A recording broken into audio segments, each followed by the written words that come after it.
Good morning बच्चों। आज पूरी दुनिया कोरोना वैश्विक महामारी की चपेट में पड़ी हुई है, इसलिए हम सभी को सतर्क रहना जरूरी है। इसलिए आप सभी घर में रहिए, महफूज रहिए और ऑनलाइन द्वारा पढ़ाई करते रहिए। तो आज हम क्लास 10 के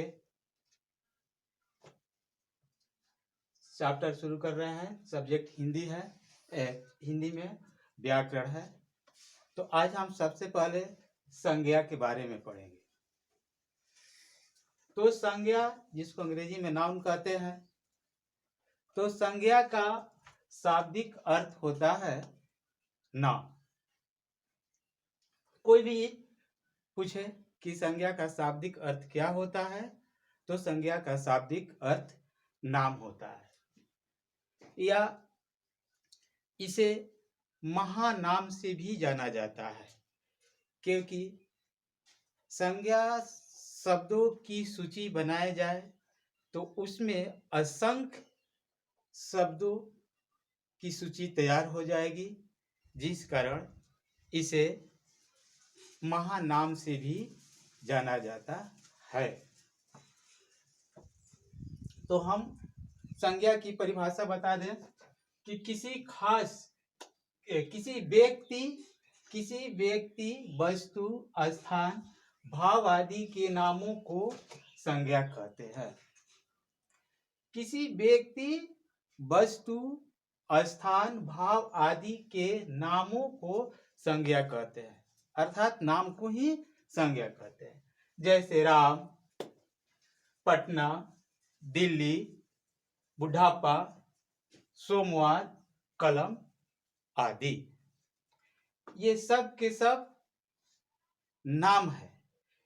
कोई व्यक्ति से संबंधित है, तो कोई स्थान से संबंधित है, तो कोई धर्म गुण से संबंधित है। तो जैसे राम, ये किसी व्यक्ति का नाम है जो एक ही है। पटना, दिल्ली, ये शहर का नाम है, अर्थात स्थान का नाम। बुढ़ापा, ये किसी व्यक्ति की अवस्था की ओर संकेत करता है, उसके गुण दोष की ओर या अवस्था की ओर। सोमवार, ये दिन का नाम है। कलम, वस्तु का नाम है। तब तुम लोग समझ ही गए होंगे कि संज्ञा किसे कहते हैं। अब आते हैं संज्ञा के प्रकार पर। संज्ञा कितने प्रकार के होते हैं, जैसे हमने कुछ यहाँ नाम लिखे हुए हैं, जैसे रहीम, चांद, महाभारत, ताजमहल, गंगा। तो इन शब्दों के पढ़ने से या देखने से ये ज्ञान होता है कि ये संसार में एक ही नाम है। दूसरा है नदी, देश, फल, महीना, पहाड़। इनसे देखने से ऐसा प्रतीत होता है कि नदी कहने से संपूर्ण नदी का बोध हो गया। जैसे उसमें गंगा हो, जमुना हो, सरस्वती हो, कावेरी हो, गोदावरी हो, इस नदी में सब आ गया। देश कहने से संपूर्ण देश का बोध हो गया, जैसे भारत, पाकिस्तान, अफगानिस्तान, चीन, जापान। जैसे फल हो गया, तो फल कह देने से सभी फलों का बोध हो जाता है। अब ये नहीं कि लीची और आम अलग अलग हो गया, नहीं, फल कह देने से लीची आ गया, आम आ गया, संतरा आ गया, पपीता आ गया, अर्थात जितने भी फल है सब फलों का बोध। महीना कहने से अर्थात जितने भी महीने हैं, तो तुम लोग तो जानते ही हो, या सभी ये जानते हैं कि महीना 12 ही होता है, तो उसमें सब महीना आ गया, चाहे वो अक्टूबर हो या सितंबर हो या अप्रैल हो या मार्च हो। पहाड़, पहाड़ से भी सबका बोध हो गया, चाहे वह हिमालय हो या अरावली का पर्वत हो या विंध्याचल का पर्वत हो। जैसे तो इससे ये बोध होता है कि जिस संज्ञा शब्द से किसी संपूर्ण जाति वस्तु का बोध हो उसे जातिवाचक संज्ञा कहते हैं। ऊपर वाला है व्यक्तिवाचक संज्ञा, थोड़ा से बताए थे लेकिन इसकी परिभाषा छूट गया था, तो इसे हम सोच रहे हैं कि पुनः इसकी परिभाषा को बता दें।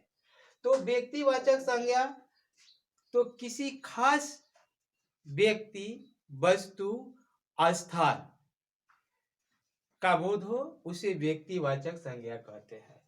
जैसे खास कहने मैंने कहा कि खास, जैसे रहीम है, यह एक व्यक्ति का नाम है।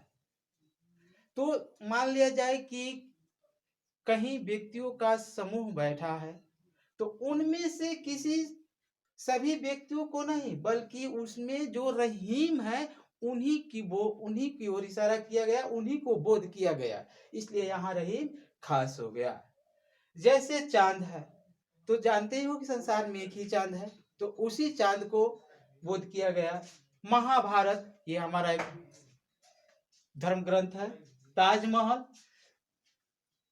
तो बहुत सारे महल है, लेकिन उन सभी महलों में किसकी ओर बोध किया गया? ताजमहल की ओर बोध किया गया। जैसे गंगा है, गंगा एक नदी है, तो नदी में तो सब नदी है, लेकिन जिसमें जो गंगा नदी है उसी को बोध किया गया, इसलिए सब खास हुआ। आगे चलते हैं समूहवाचक संज्ञा। समूहवाचक संज्ञा किसे कहते हैं? तो जिस संज्ञा शब्द से किसी समूह या समुदाय का बोध हो उसे समूहवाचक संज्ञा कहते हैं।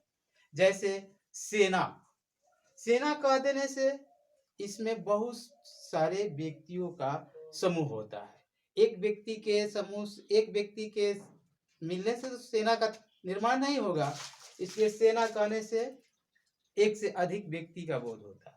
जैसे वर्ग हुआ, तो वर्ग में तो एक ही बच्चे या बच्चियां नहीं पढ़ सकती है, वैसे क्योंकि वर्ग में तो बहुत सारे बच्चे और बच्चियां एक साथ पढ़ती है, इसलिए यहाँ वर्ग जो है वो समूहवाचक संज्ञा हो गया। सभा, परिवार, गिरोह, ऐसे बहुत सारे है। जैसे संसद हुआ, अंगूरों का गुच्छा हुआ, चाबियों का गुच्छा हुआ, ये सारे सब समूहवाचक संज्ञा के अंतर्गत आते हैं। जैसे भाववाचक संज्ञा है, तो जिस संज्ञा शब्द से गुण, धर्म, अच्छाई, बुराई का बोध हो उसे भाववाचक संज्ञा कहते हैं। जैसे अच्छाई है, तो किसी व्यक्ति के गुण की ओर इशारा कर रहा है। लड़ाई है, ये उसका दोस्त की ओर बता रहा है। मिठास, प्रेम, घृणा, नफरत, ये सारे के सारे शब्द भाववाचक अंतर्गत आते हैं। आगे है द्रव्यवाचक संज्ञा, तो जिस संज्ञा शब्द से मापने या तौलने का बोध हो उसे द्रव्यवाचक संज्ञा कहते हैं। जैसे सोना,